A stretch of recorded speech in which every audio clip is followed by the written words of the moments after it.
Hello, dear Veritas Antiqua listeners. Welcome to our journey into the depths of history and mythology. I am your mysterious narrator. If you are ready, I will lift the veil of time and take you on today's journey.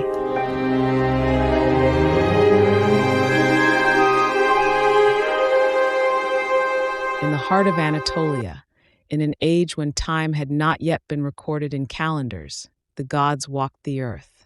Their breath was the wind, their anger the storm. For us, all that remains is a whisper seeping from dusty tablets. But what if that whisper turns into a scream? What if a god, the very embodiment of life, fertility, and spring, suddenly abandoned everything one morning and left? Would the fabric of the universe unravel? Today, we will tell the story of that unraveling fabric. The story of that moment when everything stopped, when even the gods were powerless. This is the epic of the lost god Telipinu. It all began within a picture of paradise. The fields were full of golden ears of corn, the granaries overflowed, and the wombs of mothers were fertile. Peace and order reigned in the land of Hittites. Until that morning, Telipinu, son of the storm god and lord of the seasons, awoke with terrible rage for reasons unknown. With a blind rage that left his reason and mercy behind. He was so furious that he lost his bearings. He put his right shoe on his left foot, and his left shoe on his right foot, and left without looking back.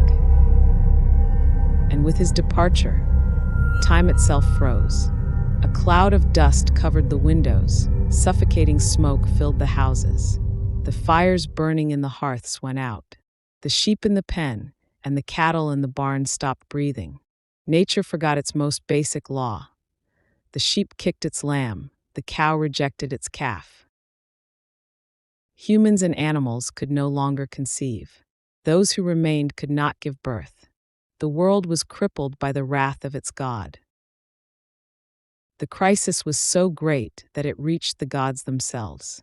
The great sun god organized a magnificent feast to restore unity and invited 1,000 gods to his table. But there was a strange curse at the table. They ate, but they were not satisfied. They drank, but they were not quenched. The spirit of abundance had been drained from the world. At that moment, the storm god remembered his lost son. He cried out in despair. Telipinu is nowhere to be found. He must have left in anger, and when he left, he took everything good with him.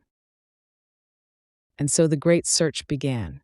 The sun god sent his swift eagle, the sharpest-eyed of all creatures in the sky. "Go," he said, "search the mighty mountains, the deep valleys, the dark blue waters." But the eagle returned with nothing but disappointment. "I couldn't find him," he said. As despair spread like poison through the hearts of the gods, the storm god set out himself. He reached the gates of his son's city, Lazina. He forced the door open in anger, broke the bolt. But the city was empty. The storm god, all his power spent, collapsed there exhausted. He turned to his goddess Hannah and said, "What shall we do now? Shall we die of grief?" At that moment, when brute force, divine power, and kings were powerless, an idea came to the great goddess Hannah. "The great ones couldn't find it," she said. "Now it's the turn of the small one. Go and find the bee. That tiny bee will find what we gods, big and small, couldn't find. That frail winged thing." But Hannah had made her decision. She assigned the task to that little bee, newly awakened from hibernation, cleaning the nectar residue from its feet. Her order was clear. Find him, sting him in his hands and feet. Cover his body in beeswax and bring him back. And the bee flew, the fate of the world on its wings. It crossed mountains, valleys, rivers. And finally, in a grove near the city of Lazina, it found Telipinu, asleep in his rage. Telipinu had awakened, but he had not brought peace. On the contrary, he was angrier than ever. He was burning with rage. When he rose in fury, floods and storms rose with him. The world faced a second, even worse catastrophe. The bee's mission had made everything worse. At that moment, Camersipa, the goddess of magic and healing, appeared on the scene. The last hope of the gods and humans. Camersipa knew that brute force would not work. Telipinu's soul needed to be purified, and she began to whisper the words of that ancient spell, forgotten for thousands of years. O gods, depart. Now herd the sun god's sheep for the god Hopentali. Choose 12 rams, so I can heal Telipinu's evils. I took a basket with 1,000 small holes for myself, and I poured the rams onto it, and I lit fires on Telipinu here and there. And I took his evil from Telipinu's body. I took his sin. I took his anger. I took his fury. I took his resentment. I took his sulking. Telipinu, let go of your fury. Let go of your anger. Let go of your resentment.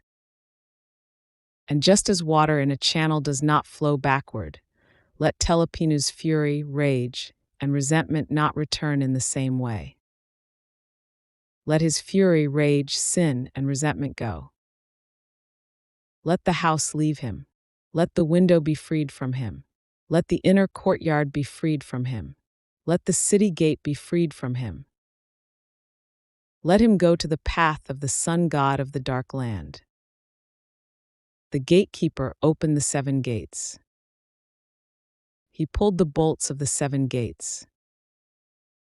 Bronze vessels stand beneath the dark earth.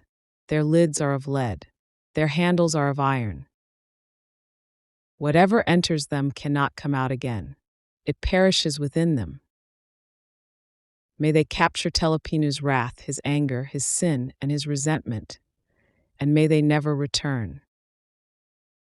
And the spell worked. The poison in Telipinu's soul flowed out, his anger subsided. He returned home, to the land of Hutti. His return brought a magical moment.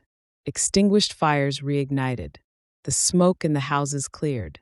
Sheep embraced their lambs, cows their calves. Fertility returned to the wombs. Life returned to the fields.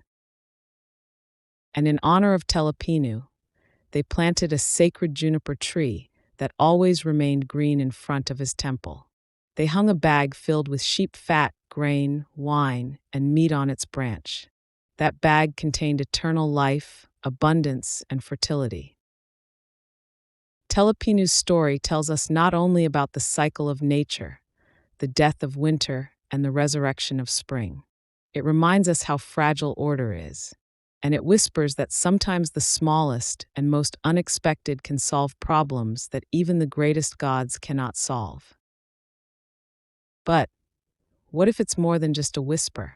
What if this myth is the traumatic memory, passed down through generations, of a terrible drought, a great famine, a real catastrophe that forced the Hutti people to migrate thousands of years ago? Perhaps what we have discovered on these tablets is not just a legend, but the forgotten cry of Anatolia.